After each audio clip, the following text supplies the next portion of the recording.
Hello everyone. पिछली video में हम लोगों ने पार्लियामेंट चैप्टर को शुरू किया था। तो हम लोगों ने ये देखा था कि इंडियन कॉन्स्टिट्यूशन की, जब हम लोग पार्ट 5 की बात कर रहे थे तो वो हमारा यूनियन था और पार्ट 6 हमारा स्टेट था।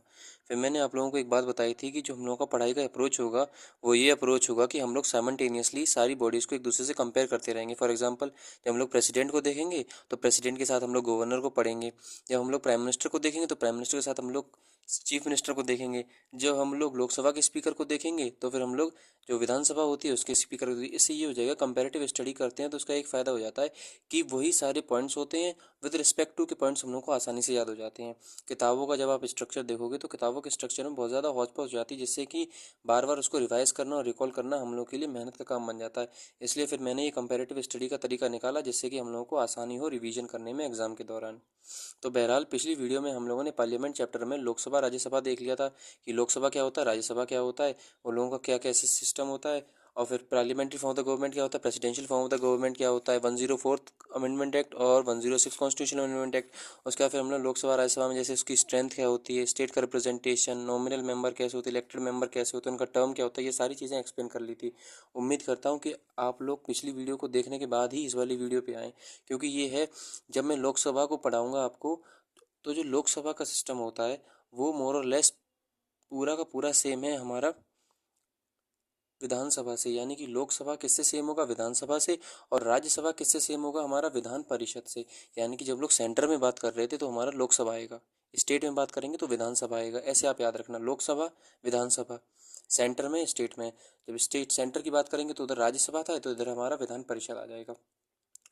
अब अगर लोकसभा के या फिर राज्यसभा के आपको पॉइंट्स याद होंगे तो जब मैं आपको ये पॉइंट्स बताऊंगा तो आप तुरंत उसको रिकॉल और कनेक्ट करते जाओगे। तो यार, जब हम लोगों ने सबसे पहले देखा था कि सेंटर पे हमारा होता पार्लियामेंट, जिसकी तीन चीज़ें होती, कौन कौन, लोकसभा, राज्यसभा और प्रेसिडेंट। स्टेट पे कौन होता है, स्टेट लेजिस्लेटिव बॉडी, जिसमें तीन चीज़ें होती हैं, ये एक तो लेजिस्लेटिव असेंबली, लेजिस्लेटिव काउंसिल और गवर्नर। ठीक है। अच्छा, हम लोगों ने देखा था कि पार्लियामेंट हमारा किस आर्टिकल में आता है, तो जो पार्लियामेंट का आर्टिकल शुरू होता है वो आर्टिकल 52 से होता है, जबकि जो स्टेट लेजिस्लेटिव असेंबली का आर्टिकल होता है तो ये हमारा आर्टिकल 168 से लेकर 212 तक होता है। पार्लियामेंट हमारा पार्ट 6 में आता है, सॉरी पार्ट 5 में आता है, ये हमारा पार्ट 6 में आता है, ये भी हम लोग को पता है। ये पार्लियामेंट के सिमिलर ही होती हैं लेजिस्लेटिव बॉडी स्टेट की फंक्शन वगैरह। जब मैं इसके पॉइंट्स बताऊंगा तो आपको समझ में आ जाएगा, बस इसमें कुछ अंतर होते हैं, वो क्या होते हैं बताऊंगा आपको। फिर मैंने आप लोगों को शुरुआत से एक बात बता रखी है क्या, कि जब हम लोग पार्लियामेंट की बात करते हैं तो पार्लियामेंट में फिक्स दो बॉडी होती हैं, कौन कौन सी, लोकसभा, राज्यसभा। लेकिन जब स्टेट की बात करेंगे तो यहाँ पर लेजिस्लेटिव असेंबली और लेजिस्लेटिव काउंसिल होती है, यानी कि विधानसभा, विधान परिषद। फिर मैंने आपको ये बताई थी क्या, लेजिस्लेटिव काउंसिल यानी कि विधान परिषद और लेजिस्लेटिव असेंबली यानी कि विधानसभा। जब लेजिस्लेटिव काउंसिल की बात करते हैं तो मैंने ये बात आपको पिछली वीडियो में बताई थी कि केवल और केवल हमारी इंडियन जो हमारा इंडिया देश है, उस केवल हमारे देश में जितनी भी स्टेट्स हैं, 28 स्टेट्स, उसमें से केवल केवल ऐसी 6 स्टेट्स हैं जिसके पास लेजिस्लेटिव काउंसिल है। वो कौन सी थी, मैंने पिछली वीडियो में बता दी थी। फॉर एग्जांपल, यूपी है, बिहार है, महाराष्ट्र है, एमएच का मतलब महाराष्ट्र है, कर्नाटक, आंध्र प्रदेश और तेलंगाना। ये हमारी 6 स्टेट्स ऐसी हैं जिनके पास लेजिस्लेटिव काउंसिल है, और लेजिस्लेटिव असेंबली हमारे पास 28 स्टेट्स हैं, और 28 की 28 स्टेट्स के पास, यानी कि उन सबके पास विधानसभा तो है लेकिन विधान परिषद केवल केवल 6 के पास है। हम लोगों ने देख लिया था, जम्मू के कश्मीर के पास पहले हुआ करती थी लेजिस्लेटिव काउंसिल, लेकिन हमें पता है कि जब जम्मू कश्मीर का स्टेट हुड छीना गया और उसको यूटी का टाइटल दिया गया, तो क्या हुआ था, जम्मू कश्मीर रिऑर्गेनाइजेशन एक्ट 2019 आया था, जिसके तहत जम्मू कश्मीर से लेजिस्लेटिव काउंसिल को हटा दिया गया था और उसको यूनियन टेरिटरी बना दिया गया था। अगला हम लोगों ने क्यों ये देखना है यार, कि हम लोगों को ये, अभी मैं पिछली बात अभी आपको एक मिनट पहले ही बताई क्या, कि पहले कुछ स्टेट्स में लेजिस्लेटिव काउंसिल थी, मतलब अभी कुछ ऐसी स्टेट्स हैं जिनके पास लेजिस्लेटिव असेंबली और लेजिस्लेटिव काउंसिल दोनों हैं। वो कितनी स्टेट्स हैं, 6 हैं। और ऐसी ही कोई स्टेट्स हैं जो बची हुई हमारी 22 हैं, तो 22 स्टेट्स के पास केवल केवल लेजिस्लेटिव असेंबली है। तो जो स्टेट्स जिनके पास लेजिस्लेटिव काउंसिल और लेजिस्लेटिव असेंबली दोनों हैं वो कितनी थी, 6 है ना। तो 6 स्टेट्स ऐसी हैं जिनके पास गवर्नर भी है, लेजिस्लेटिव काउंसिल भी है, लेजिस्लेटिव असेंबली भी है। उनको हम लोग बोलेंगे कि ये जो है लेजिस्लेचर, ये बाई कैमरल लेजिस्लेचर या फिर बाई कैमरल स्ट्रक्चर, यानी कि इसमें दो सदन है, द्विसदनीय है ये। दो सदन है, एक निम्न सदन है, एक उच्च सदन है। निम्न सदन को हम लोग विधानसभा कहेंगे, उच्च सदन को हम लोग विधान परिषद कहेंगे। यानी कि lower house is known as Vidhan legislative assembly and upper house is legislative council. यानी कि बाई कैमरल, बाई का मतलब भी दो होता है, तो इसमें लेजिस्लेटिव काउंसिल भी होगी, लेजिस्लेटिव असेंबली भी होगी। और यूनि कैमरा मतलब होता है सिंगल, सिंगल इसमें लेजिस्लेचर स्ट्रक्चर होगा। तो इसमें कौन होगा, गवर्नर तो दोनों में ही होगा। इसमें लेजिस्लेटिव काउंसिल केवल एक्स्ट्रा थी, तो इसमें क्या होगा, legislative assembly plus legislative assembly. उम्मीद है आप लोग याद समझ गए होगी, आसान था वैसे भी। अब देखो यार, 6 स्टेट्स ऐसी हैं जिनके पास केवल और केवल लेजिस्लेटिव काउंसिल है।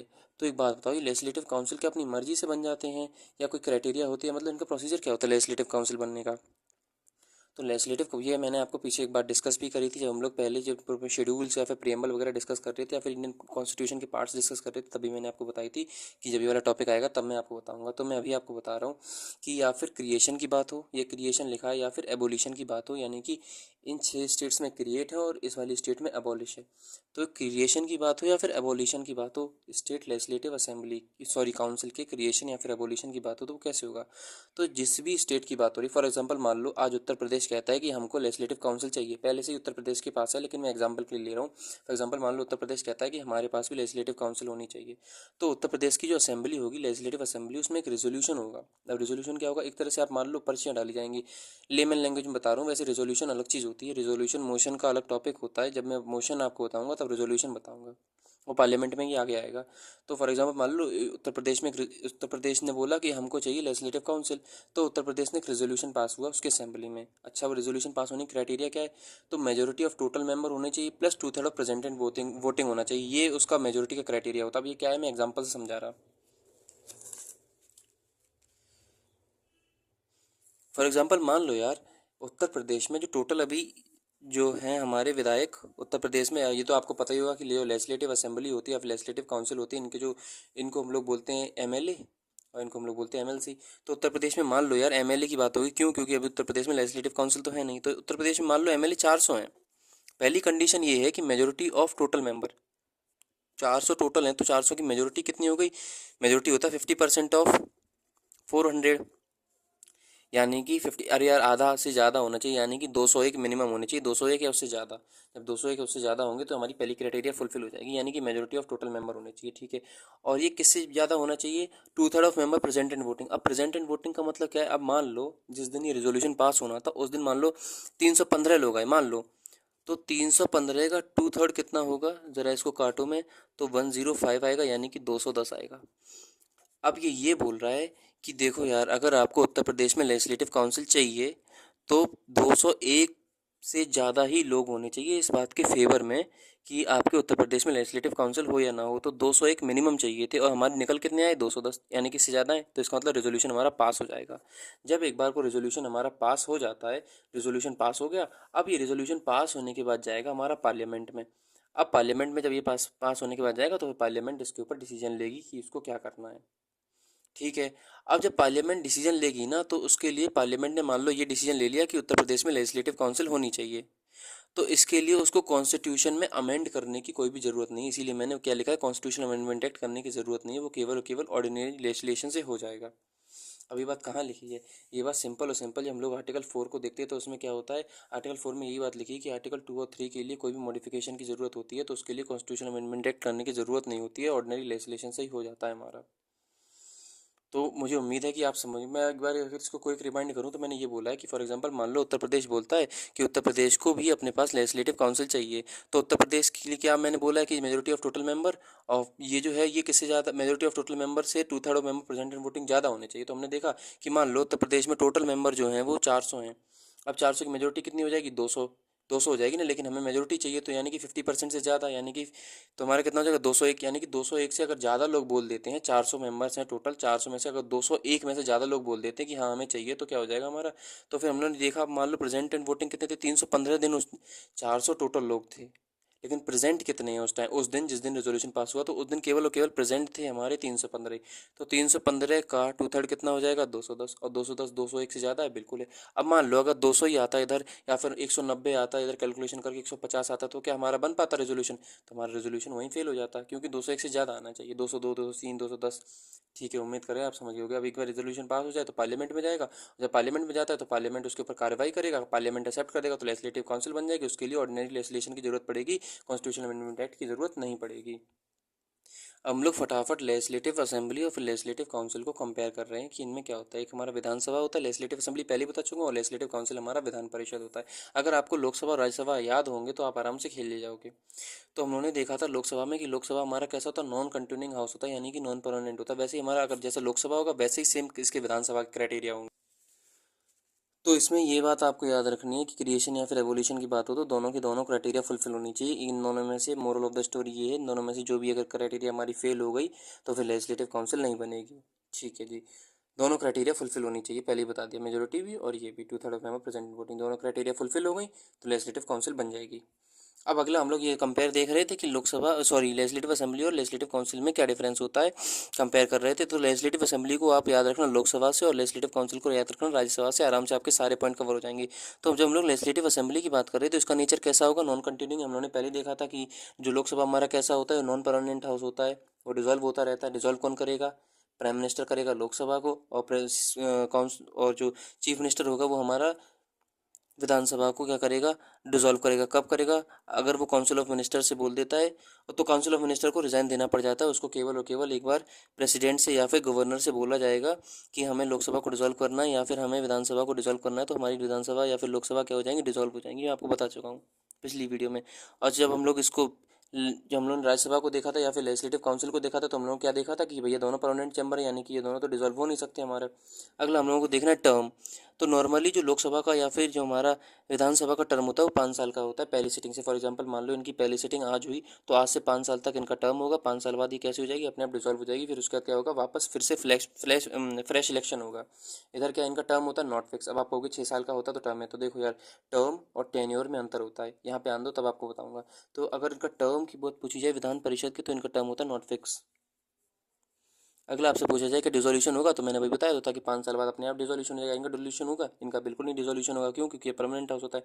अगला हमारा होता है गवर्नर की पावर। तो गवर्नर की पावर क्या होती है, तो गवर्नर के हाथ में ये पावर होती है कि वो 5 साल से पहले इसको डिसॉल्व कर सकता है। कैसे, अभी मैंने बताया था कि जो चीफ मिनिस्टर होगा ना, चीफ मिनिस्टर गवर्नर से बोलेगा कि हमें इस जो हमारा ये है एग्जिस्टिंग जो एग्जिस्टिंग टर्म है 5 साल का, उसको हमें कंप्लीट नहीं करना है, हम उसको पहले ही डिसॉल्व करना चाहते हैं। क्यों करना चाहते हैं, क्योंकि वो अपनी मेजोरिटी को प्रूव नहीं कर पाया, तो डिसोल्यूशन हो जाएगा उसका। अच्छा, 2-3 चीज़ें होती है जिस केस में उसका चला जाएगा। फॉर एग्जांपल अगर मान लो वोट ऑफ थैंक्स हो गया, या फिर क्या कहते हैं नो कॉन्फिडेंस मोशन पास हो गया, कई सारी चीज़ें होती है, उसको हम लोग आगे डिस्कस करेंगे। या फिर मनी बिल उसका फेल हो गया, तो इन सारी कंडीशन में क्या होता है, डिसॉल्व हो जाती है वो। तो अभी आपको केवल इतना याद रखना है कि गवर्नर के हाथ में पावर होती है कि वो 5 साल से पहले ही डिसॉल्व कर सकता है। किसके, on the advice of chief minister. अगर चीफ मिनिस्टर ने एक बार एडवाइस दे दी तो फिर क्या करेगा, गवर्नर उसको डिसॉल्व कर देगा। उसके बाद क्या होगा, फिर से फ्रेश इलेक्शन होगा। फ्रेश इलेक्शन होने के बाद क्या होगा, अगली फिर से वापस सेशन शुरू होंगे, अगली फिर से वापस सिटिंग शुरू होगी। इधर लेजिस्लेटिव काउंसिल के मामले में ऐसा कुछ नहीं होता है। इमरजेंसी प्रोविजन की बात करोगे तो मैंने आपको लोकसभा के टाइम पर एक बात बताई थी क्या, कि इमरजेंसी के टाइम पर 1 साल का हमारा टेन्योर बढ़ जाता है, और अगर इमरजेंसी खत्म हो गई तो मैक्सिमम 6 महीने का हो सकता है हमारा टाइम पीरियड। इधर भी ऐसा कोई असर नहीं होता है।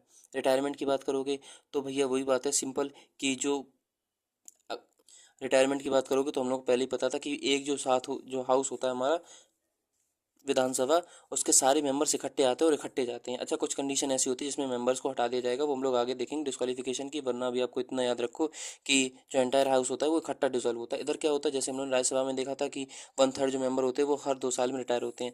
अच्छा, लोकसभा और विधानसभा के कंटेक्स्ट में आप एक बात याद रखना कि काउंसिल ऑफ मिनिस्टर का एक सिंपल डायलॉग होता है क्या, कि we swim together and we sink together, यानी कि हम साथ साथ ही चलेंगे, साथ साथ ही हम लोग स्विम करेंगे और साथ साथ ही हम लोग डूबेंगे। तो इसका मतलब क्या, आप ऐसे आराम से याद रख लोगे कि पूरा जो हाउस होगा वो इकट्ठा डिसॉल्व होगा। अगला टेन्योर कितना होता है मिनिस्टर का, तो हम लोग को पहले ही पता 5 साल होता है। इनका टेन्योर कितना होता है, 6 साल होता है। अरे 6 साल की बात कॉन्स्टिट्यूशन में लिखी नहीं लिखी, रिप्रेजेंटेशन ऑफ पीपल एक्ट 1951 में लिखी थी, किसके रिस्पेक्ट में, राज्यसभा के। ये भी हम लोग पिछली वीडियो, इसलिए मैं बता रहा हूँ पिछली वीडियो अगर आपको याद होगी तो आप आराम से कर लोगे, इसीलिए मेरी रिक्वेस्ट है कि आप पिछली वीडियो एक बार देख लो।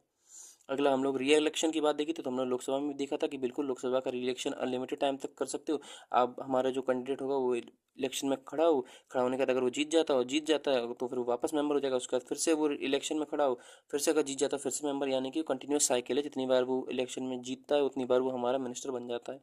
तो ये भी अनलिमिटेड है विधानसभा के मामले में, लोकसभा के मामले में भी, और राज्यसभा के मामले में भी, और विधान परिषद के मामले में भी। चारों चीज़ें इकट्ठी चल रही हैं, आप लोग कंफ्यूज मत हो ना। अगला हमारा ये तो हम लोग देख लिया एस्पेक्ट ऑफ बचे हुए एस्पेक्ट क्या है। बचे हुए एस्पेक्ट ये कहते हैं for example nature of election. तो जब हम लोग लोकसभा देख रहे थे वैसे ही सेम लोग इसका है विधानसभा का क्या, कि डायरेक्ट इलेक्शन होगा, यूनिवर्सल एडल्ट फ्रेंचाइज होगी हमारी।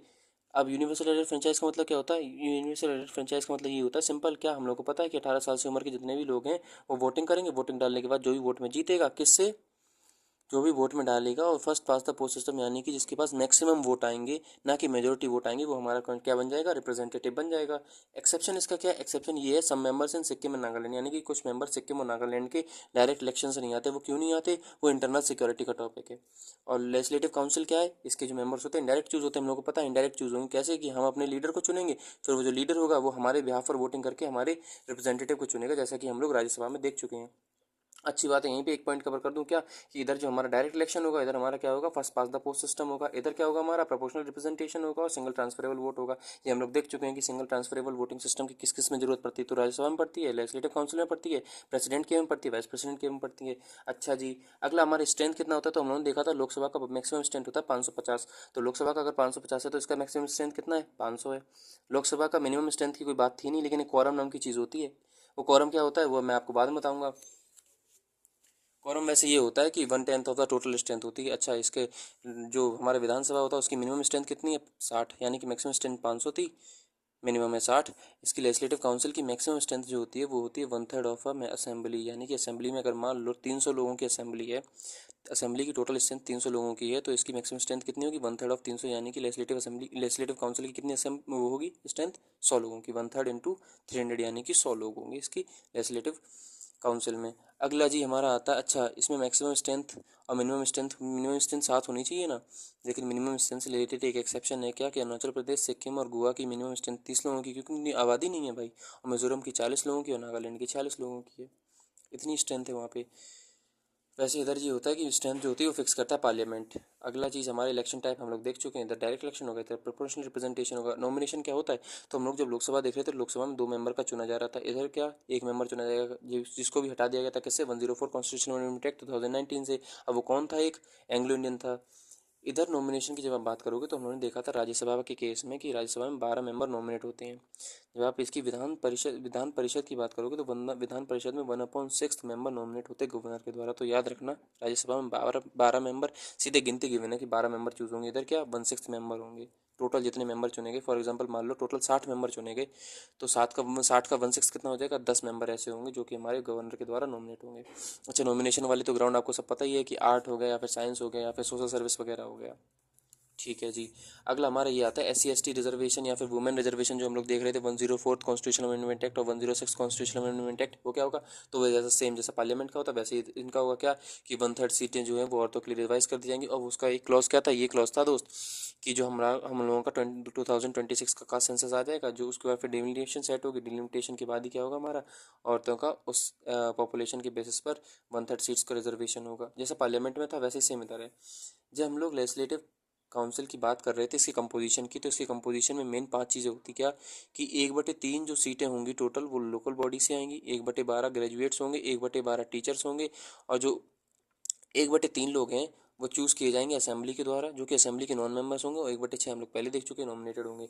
अगर आप लोग को ये लगे कि मैं जल्दी बता रहा हूँ, तो मैं जल्दी नहीं बता रहा हूँ, इसीलिए मैंने पिछली वीडियो में थोड़ा ज़्यादा ध्यान दिया था, थोड़ी ज़्यादा लंबी वीडियो बनाई थी वो, जिससे कि जब हम लोग आगे देखें तो कंपैरेटिव स्टडी करने में हम लोगों को कोई दिक्कत परेशानी ना हो अगली वीडियो में।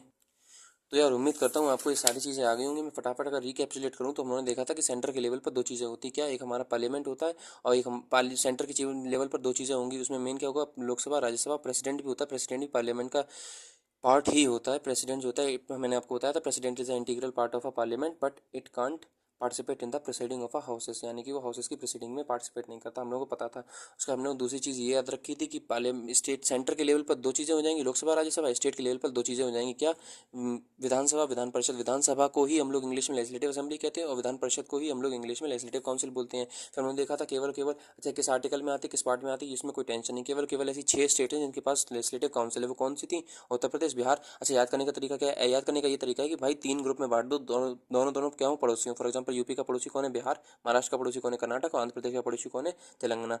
ठीक है जी। ये तीन तीन दूनी 6 हो गए, यानी कि 6 स्टेट्स ऐसी थी जिनके पास लेजिस्लेटिव काउंसिल थी। लेजिस्लेटिव असेंबली किसके पास है, यानी कि विधानसभा किसके पास है, सारी की सारी जितनी भी स्टेट्स हैं सबके पास है। फिर हमने देखा बाइकैमरल क्या होगा, यानी कि जिसके पास लोकसभा का छोटा भाई यानी कि लेजिस्लेटिव असेंबली, और फिर राज्यसभा उसका छोटा भाई लेजिस्लेटिव काउंसिल दोनों होंगी, प्लस गवर्नर होगा वो हमारा बाइकैमरल, और जिसमें केवल केवल लेजिस्लेटिव असेंबली होगी वो हमारा यूनिकैमरल होगा। फिर हमने देखा था अगर किसी स्टेट को बनाना या फिर एबोलिश करना तो उसके लिए क्या होगा, दो क्राइटेरिया थी, majority of total membership plus 2/3 of member present in voting, दोनों फुलफिल हो जाती तो हमारा क्या हो जाएगा, उस स्टेट में क्रिएशन हो जाएगा या फिर एबोलिशन होगा लेजिस्लेटिव काउंसिल का। उसके बाद हम लोगों ने एस्पेक्ट देखे थे फॉर कंपैरिजन करने के लिए लोग ये विधानसभा और विधान परिषद के, तो हम लोगों ने पहला टर्म देखा था नेचर, नॉन कंटिन्यू होगा, ये कंटिन्यू होगा, इसका वो कितना होगा टर्म, तो 5 साल का होगा, इसका नॉट फिक्स होगा, डिसोल्यूशन हो सकता है ऑटोमेटिकली 5 साल बाद, फिर उसके बाद वापस फ्रेश सिलेक्शन होगी। गवर्नर की पावर क्या थी, फिर इमरजेंसी प्रोविजन, रिटायरमेंट।